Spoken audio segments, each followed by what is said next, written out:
As Pakistan reels from weeks of unprecedented and devastating flash floods, on Monday it began to tally up the hits to its economy. The full extent of the damage remains to be seen as authorities wait for water levels to recede. Yet according to the country's planning minister, Ashan Iqbal, early estimates showed they were already deep in the red. I think it's going to be huge. So far, a very early preliminary estimate is that it is higher than $10 billion. My hunch is that this is going to be 2 to 3 times higher than what we are estimating. Iqbal said almost half of the country's cotton crops had been washed away by historic rains, a serious blow to a country whose textile sector makes up a majority of what it sells abroad.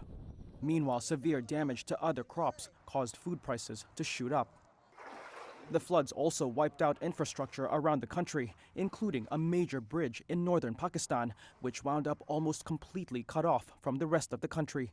One resident, Ali Jan, described how quickly the situation turned dire. It was raining, but not heavily. Suddenly, the outer wall of the compound collapsed and water gushed in. We barely managed to save ourselves. By the time the women were leaving the house, the water had become almost waist deep. We evacuated the women and the cattle. The rest is there for you to see. Many like Jan are now reckoning with the aftermath of what the country's climate change minister called a climate-induced humanitarian disaster of epic proportions. At least 1,000 people have been killed in recent weeks, with more than 33 million people affected, over 15% of Pakistan's population.